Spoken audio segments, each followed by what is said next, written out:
आदाब, मैं हूं तमन्ना और आप देख रहे हैं द संकेत लाइव। आज उत्तर प्रदेश की राजनीति में उठा वह विवाद चर्चा का विषय बना हुआ है, जिसमें धर्म, सत्ता, योग, परंपरा और संविधान सब एक साथ बहस के केंद्र में आ गए। समाजवादी पार्टी के राष्ट्रीय अध्यक्ष अखिलेश यादव ने मुख्यमंत्री योगी आदित्यनाथ पर सीधा सवाल उठाते हुए कहा कि योगी को योगी होने का सर्टिफिकेट किसने दिया? वस्त्र पहन लेने और कान छिदवा लेने से कोई योगी नहीं बन जाता। अगर भीतर भोग की इच्छा है तो व्यक्ति योगी नहीं हो सकता। नकली योगी हैं, क्योंकि वो सर्टिफिकेट शंकराचार्य जी से मांग रहे थे, तो सर्टिफिकेट वही मांग सकता है जिसके पास अपना खुद का सर्टिफिकेट हो। कोई योगी हर एक आदमी नहीं ले सकता है। उसका सर्टिफिकेट कहाँ मिलेगा, उसकी ट्रेनिंग कहाँ मिलेगी? और देखिए, बहस से इधर उधर मत भागिए, आपने पूरा बाजार बेच दिया। यह बयान केवल राजनीतिक हमला नहीं था, बल्कि आध्यात्मिक पहचान और सत्ता के चरित्र पर प्रश्न था।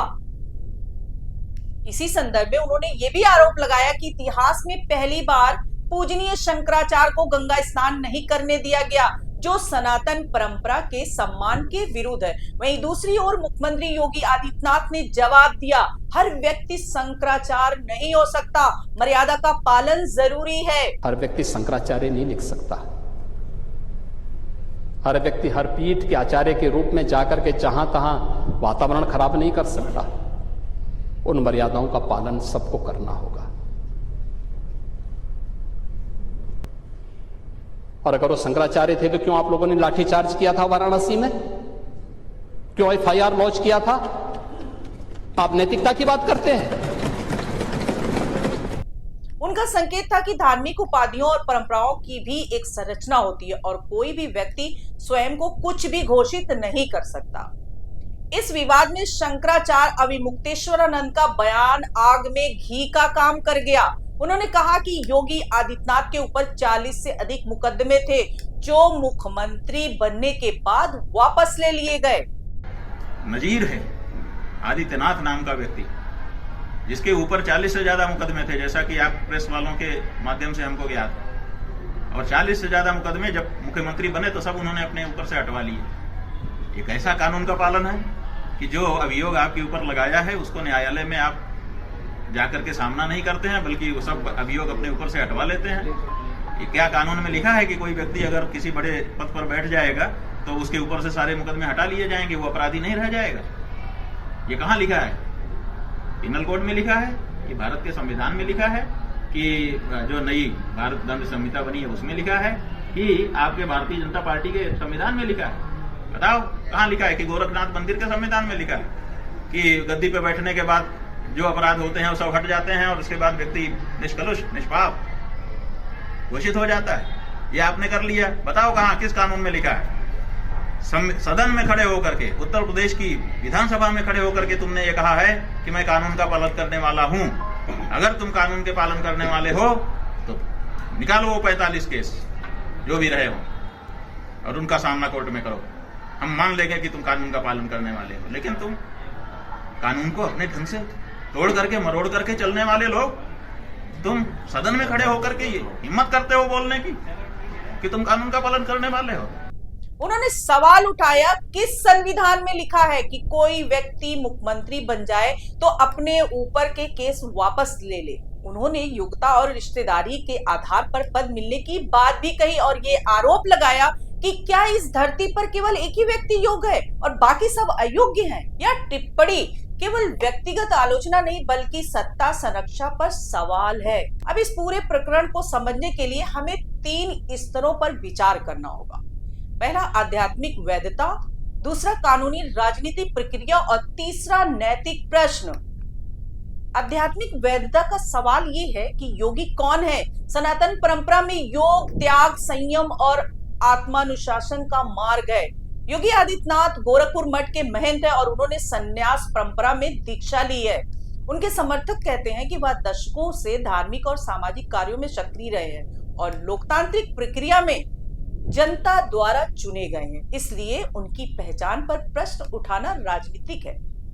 लेकिन विरोधियों का तर्क है कि संन्यास का मूल तत्व त्याग है और सत्ता का मूल तत्व शक्ति। दोनों का मेल वैचारिक रूप से विरोधाभासी है। और दूसरा मुद्दा मुकदमों की वापसी का है। यह तथ्य है कि कई राजनीतिक नेताओं पर समय समय पर आपराधिक मामले दर्ज होते हैं और सरकारें बदलने पर कुछ मामलों में वापसी की सिफारिश की जाती है। भारतीय कानून में राज्य सरकारें दंड प्रक्रिया संहिता की धारा 321 के तहत मामलों को वापस लेने की सिफारिश कर सकती है, लेकिन अंतिम निर्णय अदालत का होता है।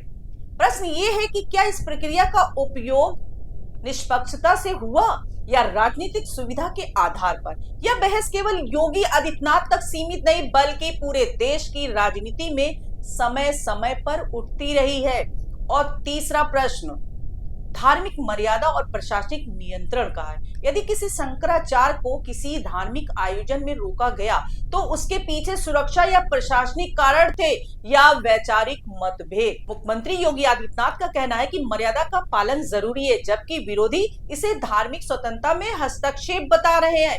या टकराव इसलिए भी संवेदनशील है क्योंकि उत्तर प्रदेश की राजनीति में धर्म का प्रभाव गहरा है। यहाँ धार्मिक पहचान और राजनीतिक शक्ति अक्सर एक दूसरे के साथ चलती रही है। शंकराचार्य अविमुक्तेश्वरानंद का बयान इस बहस को और भी गहरा कर देता है क्योंकि वह सीधे सत्ता की नैतिकता पर प्रश्न उठाते हैं। उन्होंने यहाँ तक कहा कि राजनीति का पाइथागोरस प्रमेय हल हो गया, अर्थात शक्ति और वैधता का गणित बदल गया। यह प्रतीकात्मक भाषा है लेकिन संदेश स्पष्ट है। सत्ता और आध्यात्मिकता के बीच दूरी कितनी होनी चाहिए। इस पूरे विवाद में एक और महत्वपूर्ण पहलू है जन भावना। समर्थक इसे धर्म और राष्ट्रवाद की रक्षा का मुद्दा बताते हैं, जबकि वहीं विरोधी इसे संस्थागत संतुलन और संवैधानिक नैतिकता का प्रश्न मानते हैं। लोकतंत्र में अंतिम निर्णय जनता के पास होता है, लेकिन इतिहास भी निर्णय देता है कि किसने सत्ता का उपयोग कैसे किया। क्या राजनीति और संन्यास साथ साथ चल सकते हैं? क्या मुख्यमंत्री बनने के बाद मामलों की वापसी नैतिक रूप से उचित है? क्या धार्मिक उपाधियों की मान्यता प्रशासन तय करेगा या परंपरा? ये प्रश्न केवल आज के नहीं बल्कि भविष्य की राजनीति को भी प्रभावित करेंगे।